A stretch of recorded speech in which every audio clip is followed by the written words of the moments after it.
Yes, we are live. Welcome, everyone, to our John Lavenia Success Mastermind book study group, brought to you by the paying members of the JL Success Mastermind, a couple of which I am seeing here with us live right now. Good to see you guys. I've had a big, long day filled with twists and turns and thrills and excitement, and I'm just happy to be here with you all talking about Pitch Anything by Oren Klaff, one of my favorite sales books.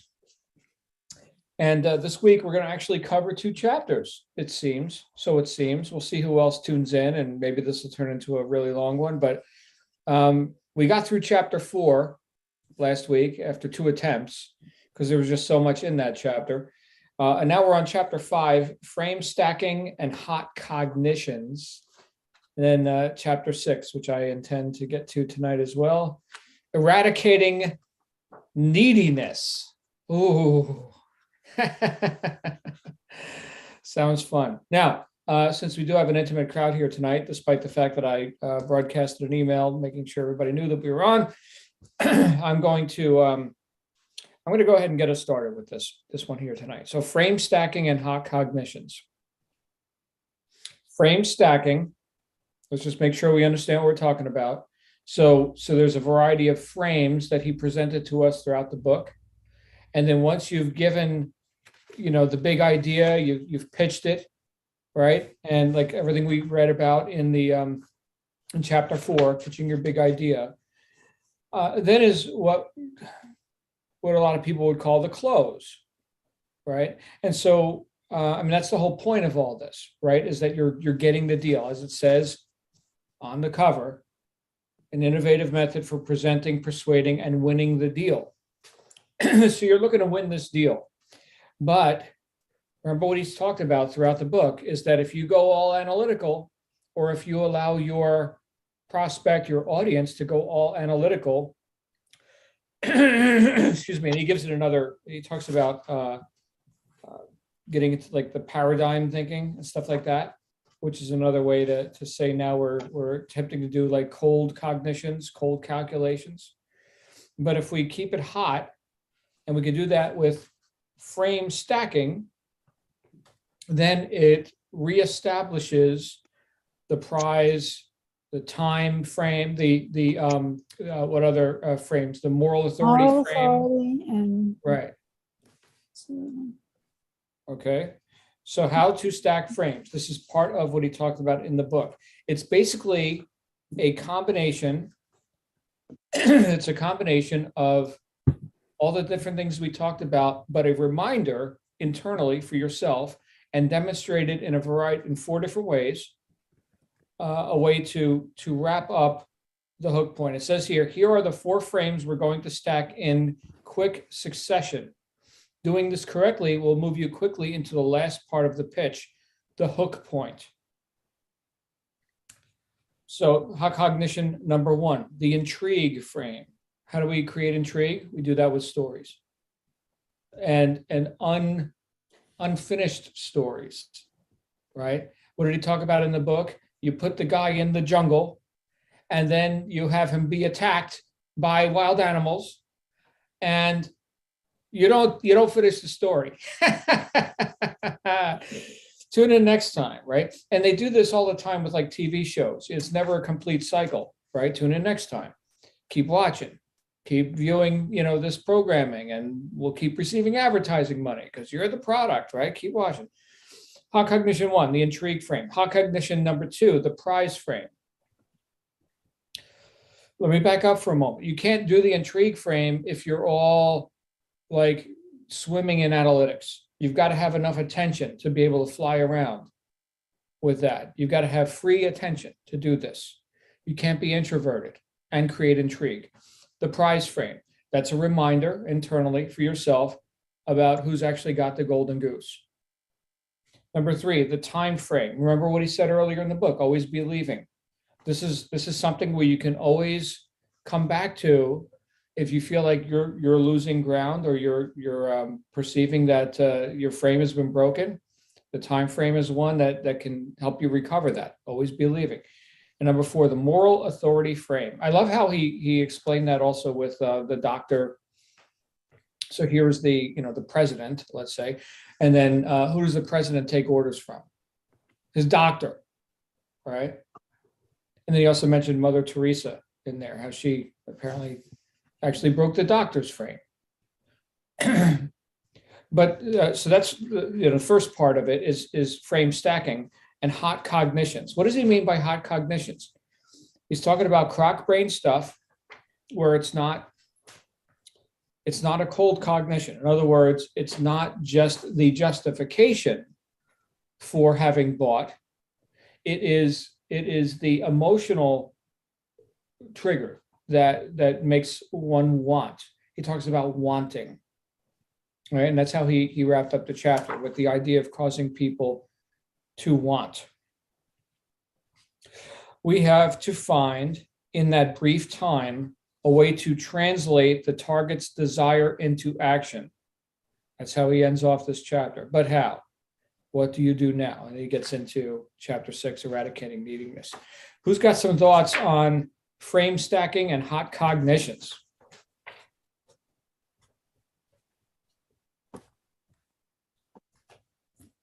I find myself able to do some of that. Yes, you do. I definitely can set the intrigue when I'm dealing with a patriot, and with the ones I connect with. There are some who don't seem to be that way, but I do that well. The time frame I have not mastered, and but the moral authority, I don't know how to get that into this particular business from my point of view. But I love just what he said at the very end of the chapter. Reality is waiting to be framed. Everything is waiting for these, no matter what you're trying to sell. It should work for any business. Isn't that the truth? So Sure. I don't know. I want to know why I can't get those two. And I know this is not Help Missy time, but I'm getting. Well, yeah, it is. So here's Missy. One of Missy's businesses is working with people who are looking to switch their shopping habits away from big box conglomerates into made in America, eco-friendly, safer, better, healthier, and less expensive, right? So it's a perfect offer. But, right, so here's the but, right? She's dealing with the public, okay? Now, what the public wants, okay, they want to vote with their dollars and, maybe have better health, maybe save money, right? So things like that. But the route to getting that, if we look at it analytically, is obviously something they don't already know how to do or that they are not currently doing. Hence them putting their hand in the air and saying, hey, show me. Now, when Missy shows up to show them, Missy must remember this is what they want. You guys ever heard the saying, sell them what they want and then give them what they need? Okay. So who was the guy? There was it may have been Lao Tzu. I'm sure, I'm guessing either, Stuart knows or somebody knows, maybe Ingrid knows. But there's a story of the young students came to the master and said, I want to, be successful, but I'm not, I'm not getting the results that I want or whatever. And so the master brought him to the water and dunked his head in the water and held him underwater until he was, fighting for his life. And then the master revealed, well, when you want success as much as you want it to breathe, just then you'll have success. So I don't know if that's a great metaphor or tangent, but the person didn't come to the master asking for, can I be almost drowned, please, so that I can I can learn resolve, right? So he was saying, I want success and I haven't gotten yet. He didn't have resolve. He was a dilettante. He was screwing around with it. And so I want success. Okay, great. Let me show you how to get it. Now, there's some protesting that goes on with that, right? Especially, and I'll tell you what, guys, listen to this. I had a conversation today, a sales conversation with someone who, believe it or not, didn't buy. Ooh, John doesn't close everybody. No, Sometimes, people just can't get out of their own way, right? But I remember this person talking about how they were uncomfortable. And I was like, really? You mean this major purchase is uncomfortable? Isn't that amazing? I would say, you know what? Good news, because if you were as cool as a cucumber right now, I'd probably say we're barking up the wrong tree. We probably need to play a bigger game. I mean, if you're really looking to advance yourself, your life, your business, whatever, look, every time I've made, big advancements, it hasn't been because I've been comfortable or reasonable. Reason has its uses, but it's quite limited, right? I've got to get unreasonable, right? And to think I'm going to be comfortable with that, right? With in some cases, abandoning my own best thinking. Well, I mean, look, my own best thinking only got me so far, not further. Okay. So sometimes I just need to shut the hell up and, get some mentoring or something. Or, if nothing changes, nothing changes. We could just sit here and, maybe we can have this conversation 5 years from now. I mean, if you could piss away time like you're immortal or something, and you don't need to make a decision right now. You can do whatever you want. Well, John, can I ask you something? Does that Yeah. moral authority frame really apply to this, what we're talking about? Or is that for like boardroom, $100 million deals? Because Didn't I just give moral- you, no, hold on. Didn't I just show you, this was not $100,000 deal. This was a $10,000 deal. Okay, today. But didn't I just demonstrate to you a little bit of intrigue with the story of myself? And did I not also demonstrate to you moral authority just then?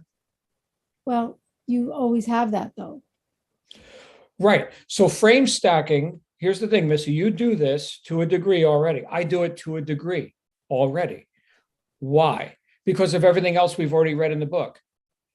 You don't start on chapter 5, right? And so now on chapter 5, you're recognizing, oh, I've done some of this, right? When you're convicted and you've got the experience, the stories to back it up, you can slide right in and out. You know what? Let me tell you about that.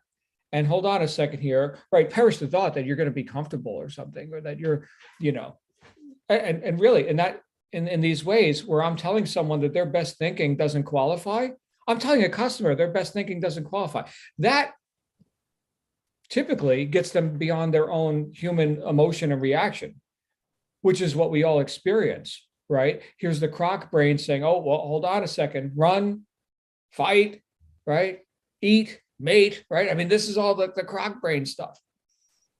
So we've got to, and I often do without even thinking about it. As soon as I hear that their emotions are going sideways, now in this person's case, they decided for themselves it's not going to be the correct move for them, which really ultimately is their decision. Understand, when we're closing, we're collecting decisions. We're not manipulating or enforcing.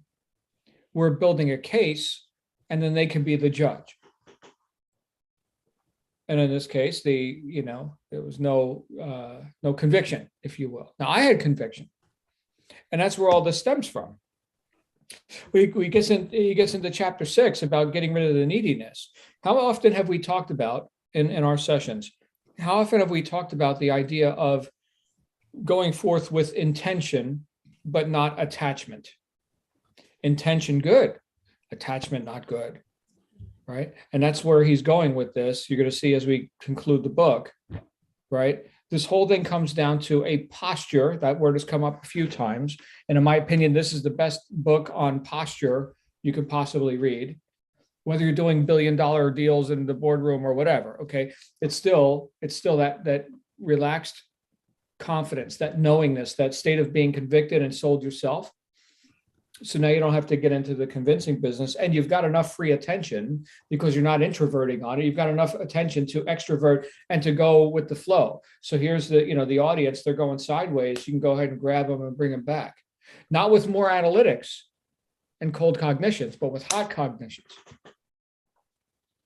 It's easier to do one-on-one. I will say this, Missy and everyone. It's easier to do in a dialogue than it is one-to-many on a webinar, on a stage.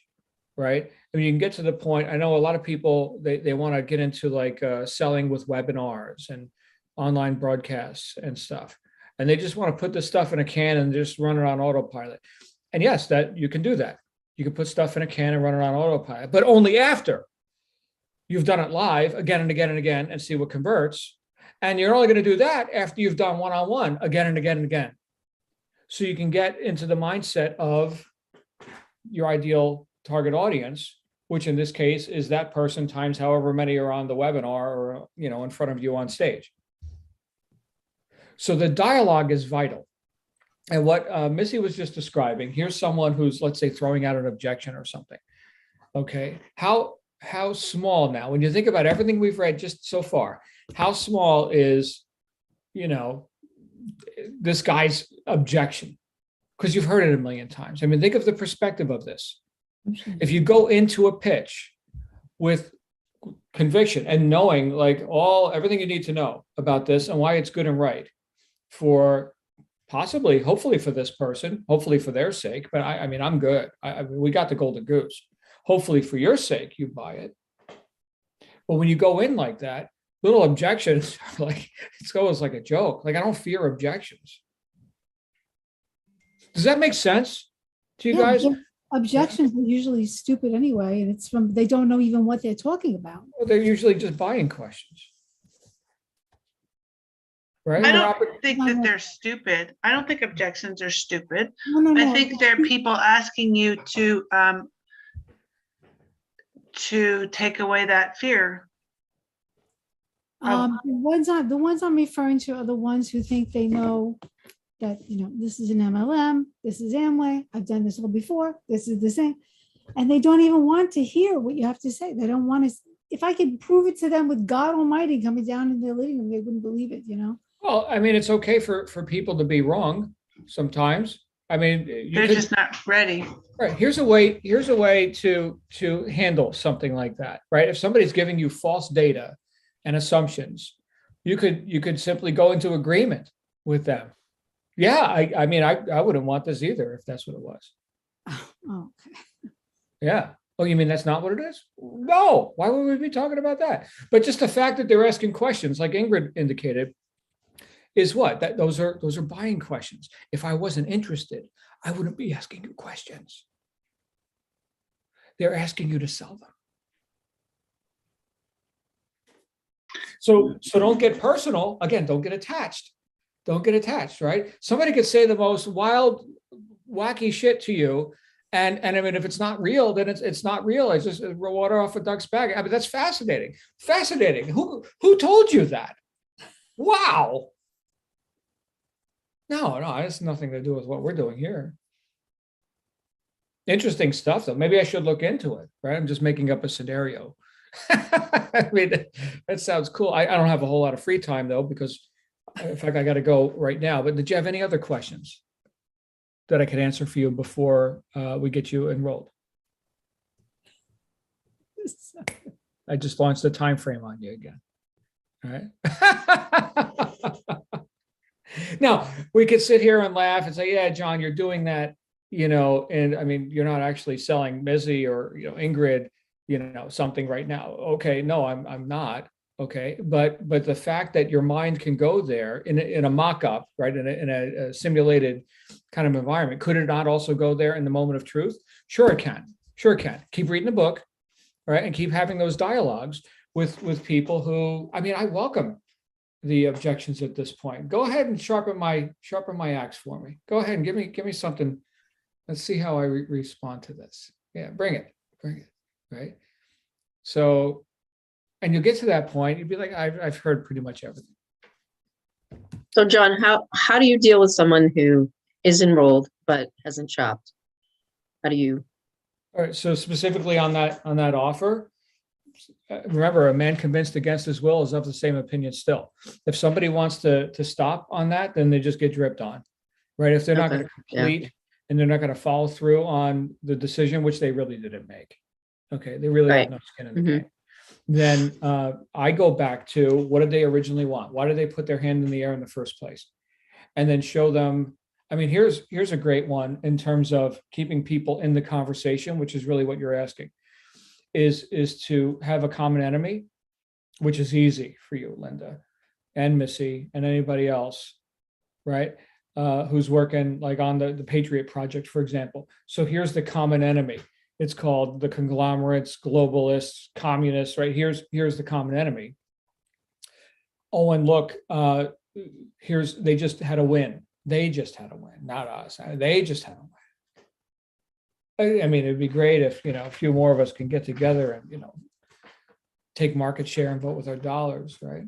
So, I mean, that conversation right there it could kind of introvert that person, but in this case, at least they're looking, right? They're thinking, well, what have I not done that I could do? So something like that, right? Where you could just kind of show anecdotally, right? Here's things that are going on in the marketplace and stuff like that, which impinges on, again, just puts a little more salt in the wound, impinges on what created their interest in the first place. Well, what I started doing last week was, because I have quite a few that are sitting in there, but I said, well, why don't I check back with you in a week? And, you can, in the meantime, make your list. Someone, I think it was in the marketing meeting, she had suggested to do that. And this guy was very open to that. Now, whether he picks up the phone or not, I don't know. But I mean, I'm not a high pressure person, and this certainly isn't a high pressure thing. No. So keep in mind too that the magnitude of the the whole scenario in terms of like the offer and the amount of money at risk, in this case there's nothing at risk, but so it's a very mild, you don't have to like take people's heads off or anything like that, but you, in earnest, I would say you want people to succeed, right? You want to enhance lives and help people reach their goals and all that kind of stuff. Well, then it's a little bit unsettling if someone doesn't accept your offer, if you're looking at it as your own personal failure. No, I just want to get it wrapped up and over with, Did you send a list, the Melaleuca list? Okay, well, here's the thing, guys. If we're talking about this specific offer for the whole call, that's cool, and it relates to the things that you're doing. But keep in mind, these principles work with anything. Where's the shortfall here? Is that the person didn't get to the want part. Remember, the main drive here, the main drive with any offer is going to be hope for gain or fear of loss. Croc brain, right? So avoid the predator, eat the food, mate with the alligator, whatever it happens to be. Why did I say alligator? I'll tell you why. Stuart, you'd love this. So my daughter, sorry guys, I'm going to give you a little story here real quick. My daughter discovered geocaching. You guys know about geocaching, right? You get a little map and you go find the little things that people left in different places, and you can sign the little thing and maybe trade like a little trinket or whatever in the box that's under the bushes. Anyway, so we go to this park, and we're new to Florida, right? And so there's a sign there as you go over a bridge of a little brook, and there's a lake over there, and it said, "Do not feed or molest the alligators." And I was thinking, wow, those are interesting words. Don't molest the alligators, Stuart. So now you know. In Spanish, molestar is to bother, right? So, I mean, we have our own prejudgments. He goes everywhere, though. No me molestas is don't bother me. I want to jump in here. I want to say a couple of things, because first of all, I love this chapter. I love the concept of hot and cold cognition. I like the concept of the four frame stack, boom, boom, boom, boom, right?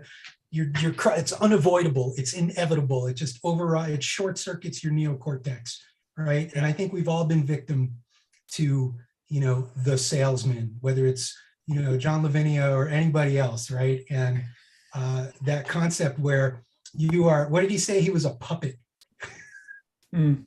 He was helpless, right?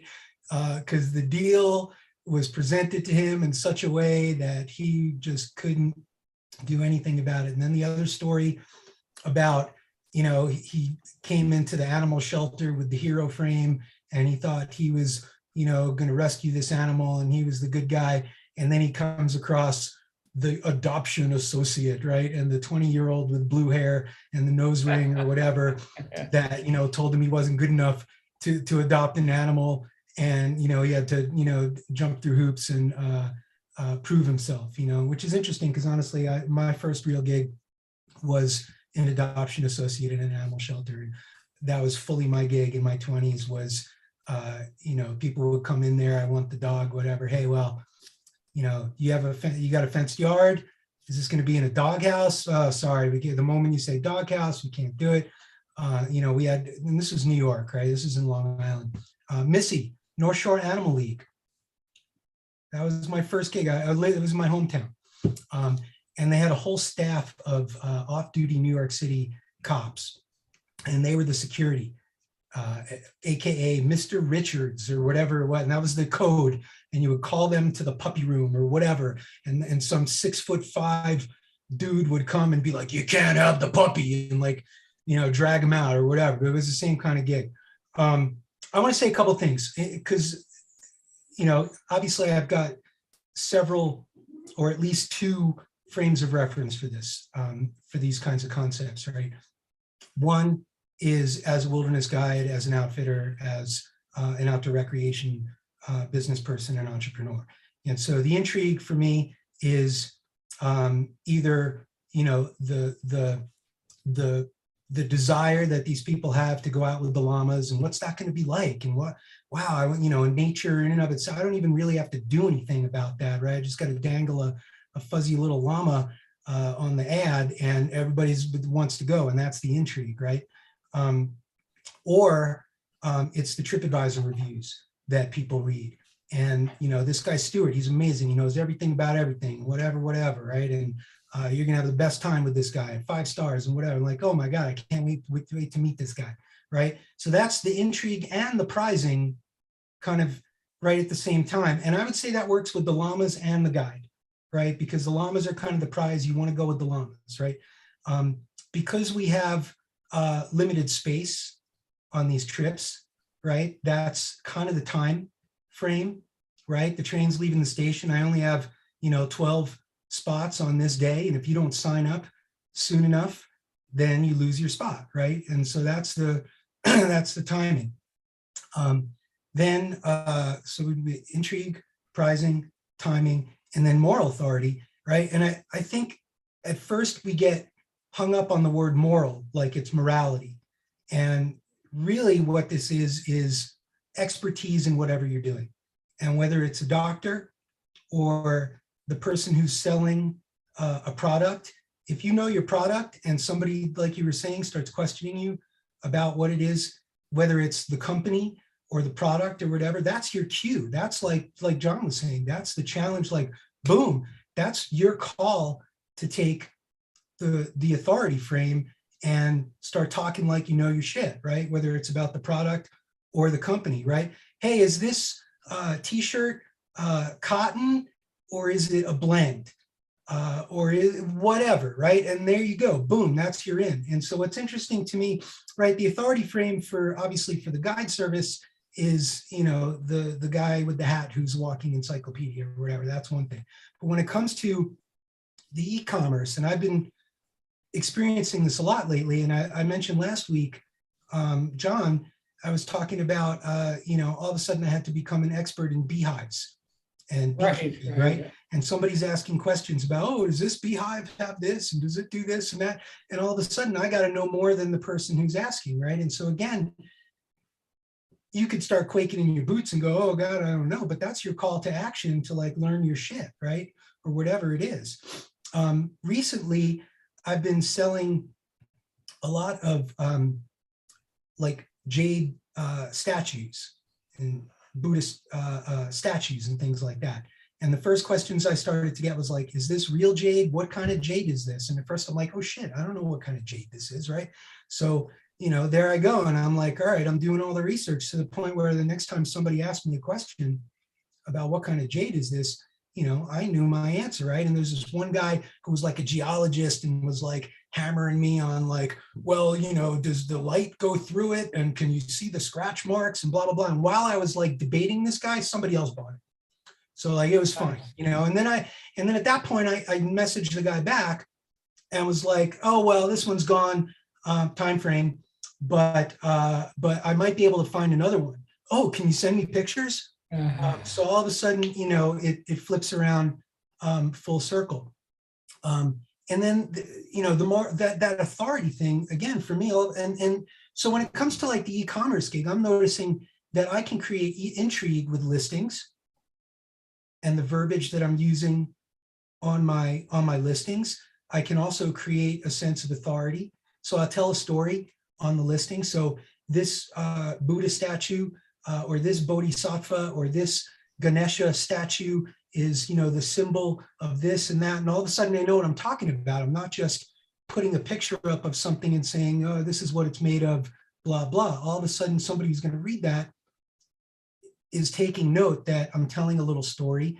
I researched what are called the Mudras, or the little hand positions, right? And they all have different meanings, right? And so all of a sudden I'm dropping, you know, stuff like I'm a religious scholar or whatever it is, and like people are buying this stuff like every day. It's just unbelievable. So anyway, like I've really found how this relates to almost everything that I'm doing, and I think that we could all be doing that just by sort of tweaking our perspective a little bit.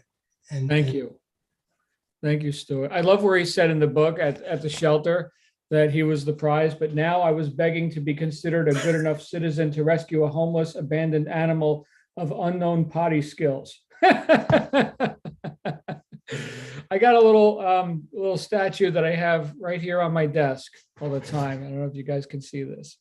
Laughing Buddha. Yeah, check it out, huh? And no, it's not jade. It's some sort of resin. Yeah, look at that guy. He's happy. All right. Wow, we're already 30 minutes into this.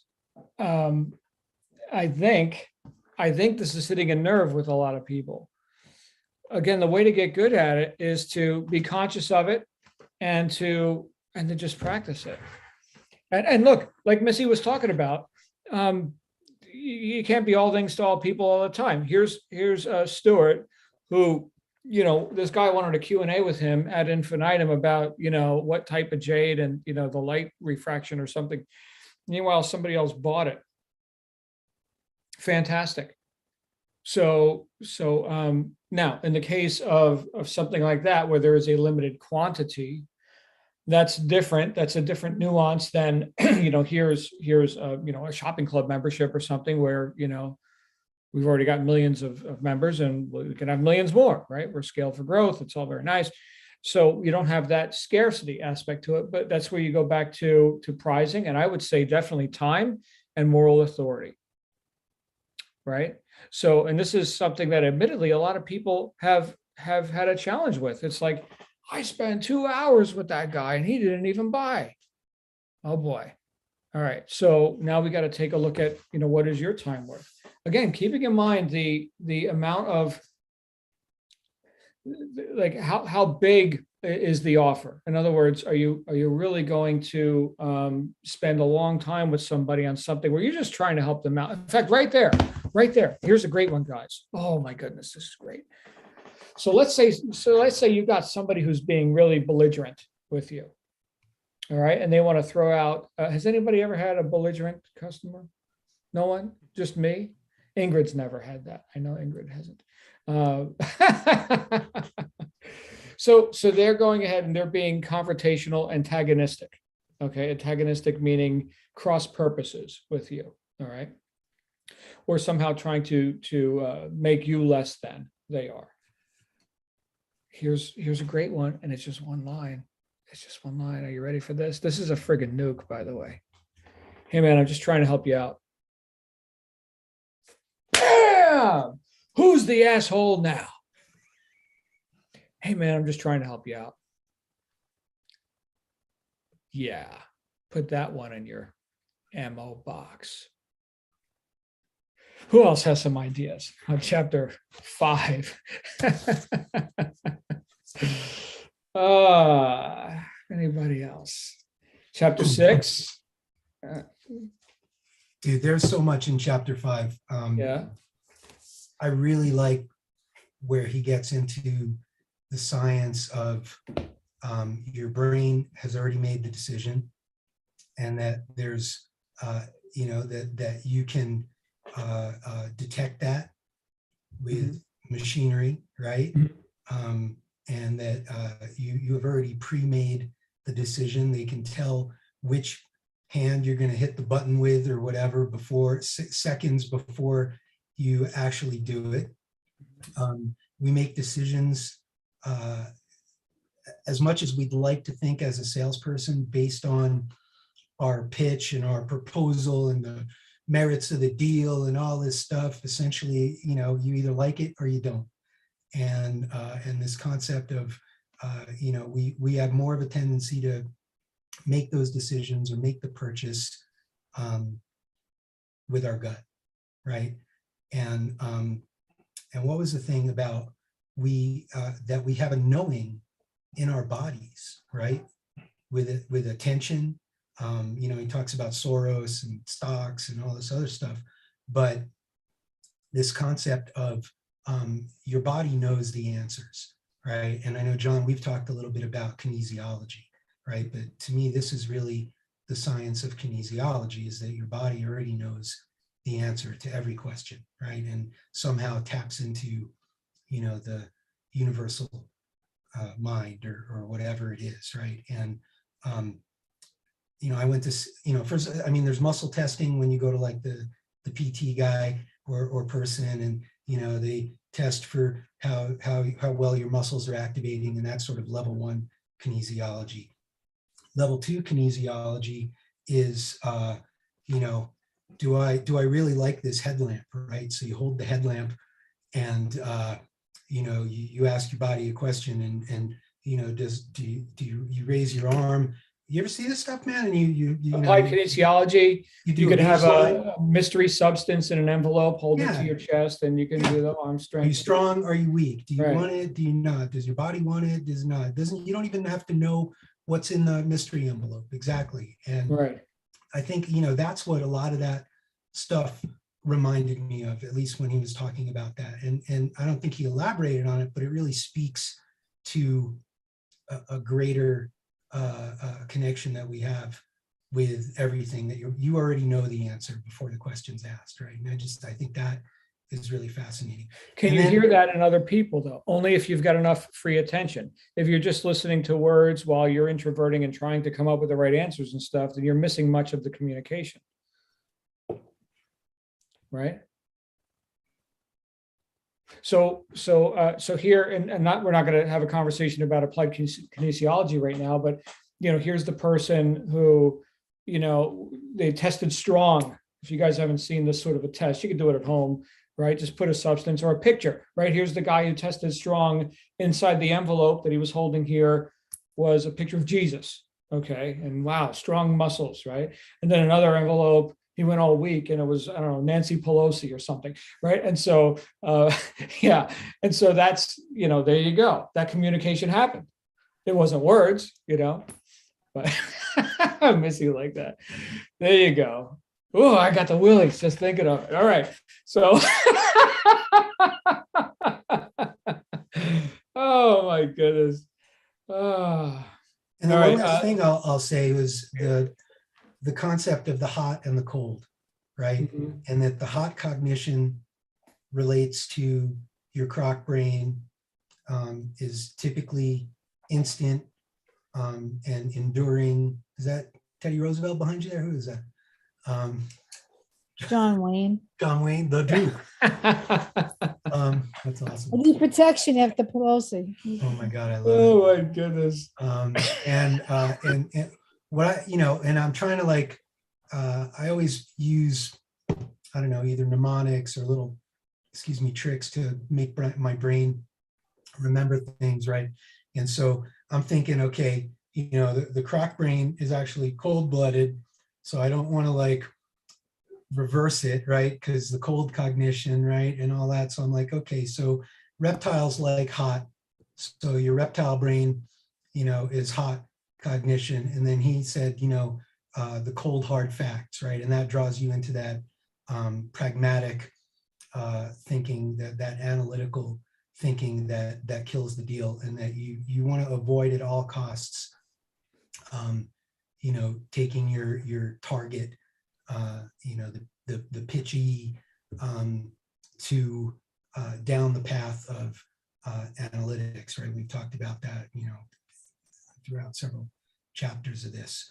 And then the Mother Teresa deal, where she busts the doctor frame, right? And I would say, personally, like, I'm not as affected by the doctor frame as maybe other people are. And I think maybe, some of you guys might be that way too, because the more empowered you are when it comes to your own health, the less you are to listen to traditional Western practitioners. You may consult with them, you may discuss with them, and it usually pisses them off because they're used to being in a position of power and authority and things like that. But I think most of us here tend to lean towards the alternative, or at least not quite the traditional, right? But I loved how he says that Mother Teresa busted the doctor frame because she didn't care about material things. So she wasn't impressed by the wealth and the status. She was more interested in the rewards of the afterlife, and then the consequences of life and death, right? So she wasn't put in that fear mode. And then she flipped it on him and made them all like sign up to go do service work in Tijuana or whatever. I just thought that was awesome, right? So again, this guy, man, Oren, kudos to this guy. Great book. Every chapter is like mind blowing. Right. And I don't know why he went down the road of that quote, that Soros quote. I think he's one of the most evil men on the planet, but apparently, just looking at the quote on its own, I guess has its uses. But when you mentioned about Mother Teresa, where was it? She said here that this is here it is. Here was Mother Teresa's frame. All right, so it's about moral authority. All right, so here's all the doctors, and her body is sickly, right? And she goes to see the doctors, but she didn't just go with their scripts, right? However, when encountering Mother Teresa, the doctors found a person who did not follow the script or fall into the frame. Here was Mother Teresa's frame. Number one, material wealth is worth nothing. Number two, life and death isn't critical. 3, help the downtrodden. 4, a rich man is less likely to enter the kingdom of heaven than the camel is to pass through the eye of the needle. All right, so, and because of her I guess, how did Oren call it earlier, local star power, right? Well, in this case, it was more than local, right? Pretty much everybody knows who she was, right? So there was something to trump their script. She couldn't do that if she wasn't already convicted. And, this body, life, death, whatever. So, now, of course, this is Oren's, analysis of how that whole thing went down, right? So, anyway, guys, interesting stuff. Chapter 6, Eradicating Neediness. This is the one right here, if you've been attached, right? The rat looking for cheese, the rat. This is the rat chapter right here. How many times did he get rejected? And he had like these 4 deals lined up and lost the deal. Third one, big deal, lost it, right? Here comes the 4th one. He was down to like $400 in his checking account, and he did something really uncomfortable. How did he word it in here? Counteract your validation seeking behaviors. Here's the formula, guys. Number 1, want nothing. That's a pretty extreme way to say non-attachment. Okay. Hopefully for you buy it, but I mean, whatever, I'm good. Want nothing. 2, focus only on the things you do well. Develop your strengths, manage your weaknesses, right? Which also allows you to do what? Come up with stories in the intrigue frame, because you obviously survived those stories. You did something well, right? 3, announce your intention to leave the social encounter. Back to the idea of always be leaving. Time frame. As you go through this book a couple more times, if you're interested in doing so, I've been through it a few times, maybe 4, and you could see how these things, how you're using them without even thinking about it so much. The more adept you get at just being in the, like fully being in that conversation with your customer, or running the webinars, or pitching the Llama tour deal, which, by the way, we're getting on the calendar. We're getting on the calendar. All right. So I'm going to Taos, damn it. I'm going to Taos. And I damn well better be eating tacos and like Santa Fe cuisine. Right. That's what I'm looking for. And nuts and berries out in the, as we forage for leaves and whatever you guys eat there, tree bark. All right. Chapter 6, you guys, eliminating or eradicating neediness. We've got some thoughts on this.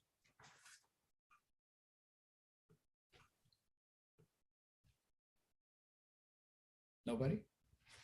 Everyone has already eradicated neediness? None of this struck a chord with you? Or did you guys just not read that it? chapter, John? I didn't get to that chapter, but you know, I can always talk about anything. I had, when I first started, I was like, you've got to buy, you know, I'm done with that. I am, it's very interesting because there's a little screen that comes up in our script that people may not know about. It talks about one of the companies that were in a lawsuit over putting asbestos in baby powder. And I say, gee, see that screen? Yeah, well, I'm in that lawsuit, you know. And the people that say, oh my gosh, why? Yeah, they're the ones that usually sign up. And the people who have nothing to say, it's very interesting. Either I have to go a completely different route. I don't count them out just because they don't say anything.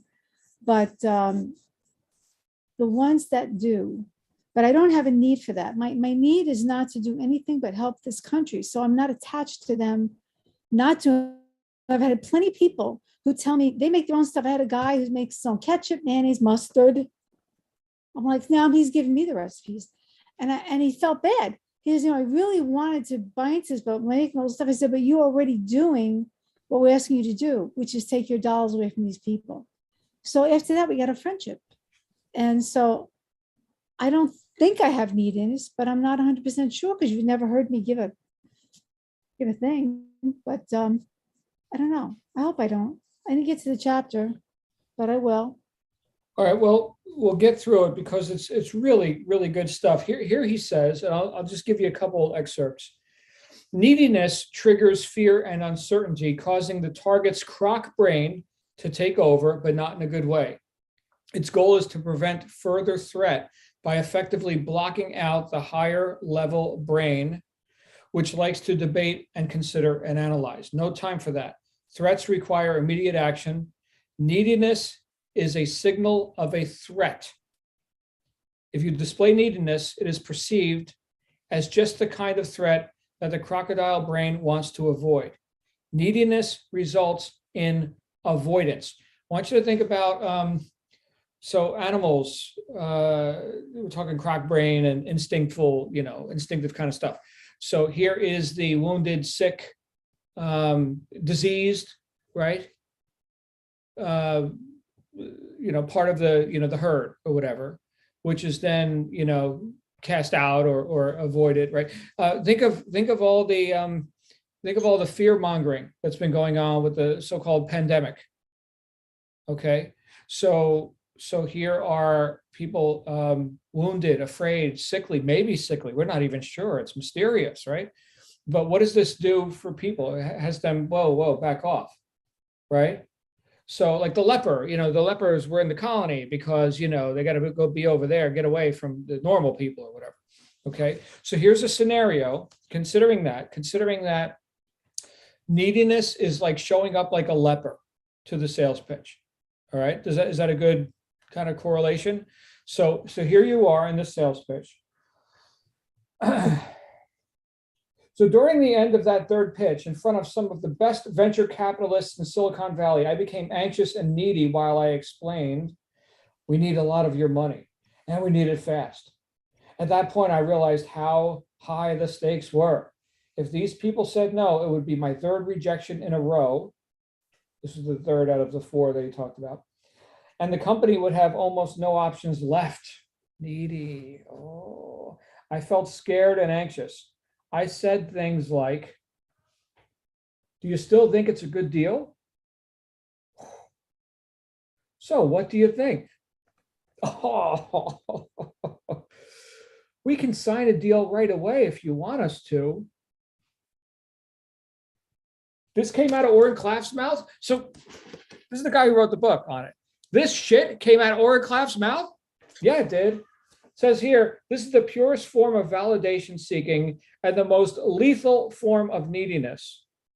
And that was the end of that opportunity. Just that fast, the target's excitement turned to fear and anxiety. And of course, I failed to get a term sheet or an investment offer. You lose. What do you guys think of that? I could see it. I was in the boardroom with the guy, in my imagination. I was like, no, you said that? Dude, no, why bother showing up? Like, stick a fork in it, it's done, right? That deal is done. My boss said, if I don't sign this deal, I'm out of a job. Yeah. Oh my goodness. That's the leper right there. That's what that is right there. Page 163 in the hardcover. Any thoughts on this? Have you guys done anything like this? I have, which is why I cringed when I read it. I was like, ooh. Linda, you got thoughts on that? Well, yeah, I mean, I think we've all done it, right? I mean, it's all part of learning, but yeah, no, I'm definitely conscious of not being needy. Yeah. As much as I'd like to say things like, oh, could you do it today? Because I need, no, but no, you don't. Because it's, you're there to serve them. And that's, what I just keep in my mind. No. What would be the opposite of that, Linda? How about the assumptive close? Right. Yes, right. Yeah. Okay. Yeah. So, yeah. So I'm sure you could see all the benefits of this. My goodness, I got to go, but I can actually get this wrapped up for you in 3 minutes. Right. Right. Or which card did you want to use? A Visa or MasterCard? I haven't used that one yet. I'll have to try that one. So stuff like, well, it depends on how you transact and whatever, but yeah. But that's not what do you think? No, I'm the thinking one here. I'm thinking, okay, I'm going to collect your decision now. Okay, but to ask them to go, so please start analyzing now. In fact, can we please engage in your neocortex or whatever it is? And can we, who's got a spreadsheet around here? Bring out the spreadsheet. Basically, that's what you're doing. What do you think?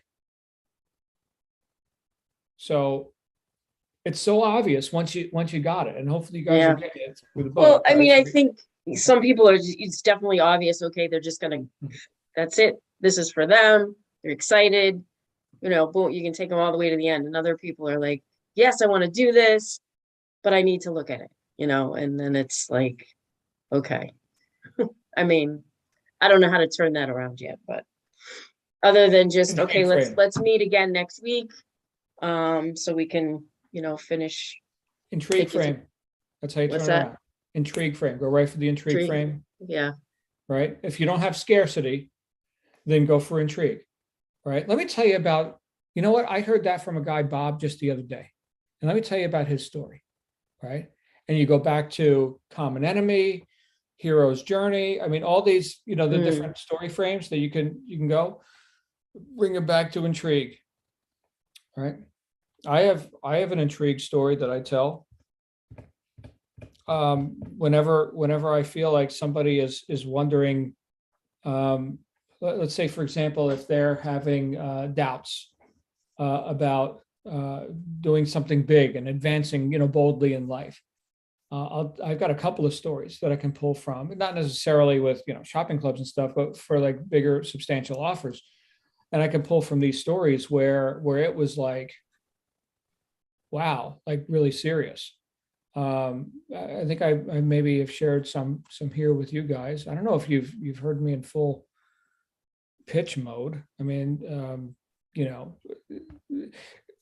I ever tell you the time about when my wife and I were considering throwing down like tens of thousands of dollars to get into business, and we were like broke? Did I ever tell you about that story? I'll tell you sometime. It's pretty bad, but we got to a point where I was the one who was more risk averse than she was. But she actually said to me, you know what, John, I'd rather live in a tent in the desert than keep going like this. I mean, our lives weren't working, financially speaking, right? I'd rather live in a tent in the desert. That's kind of a wake-up call. Anyway, things worked out. But but you get that I just kind of, wow, you mean John's had financial difficulty and tents in the desert and scorpions and stuff. Yeah, it's so I was intrigued.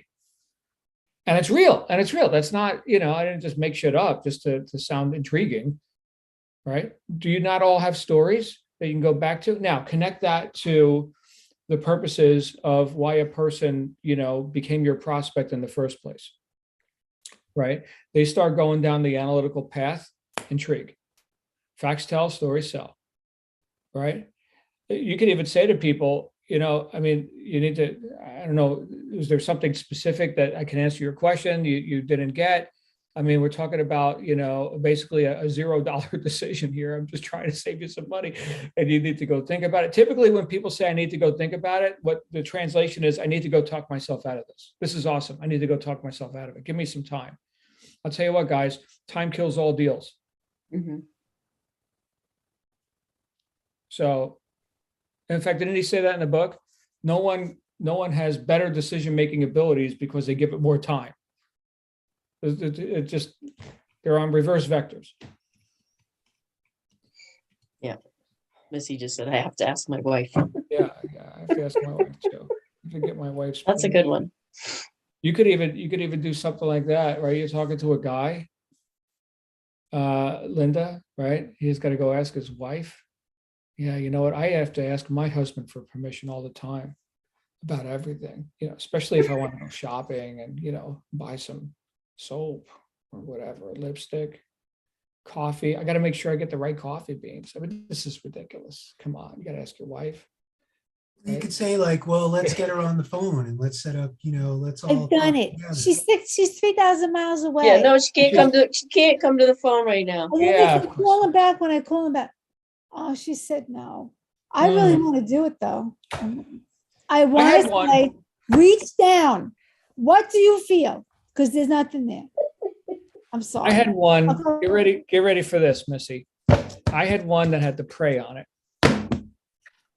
And I said, Oh my goodness. I appreciate that. I pray all the time too. But I think that in fact you have been praying on it, and this was the answer. I mean, here we are. Haven't you been praying on this for a while? Yeah, I have.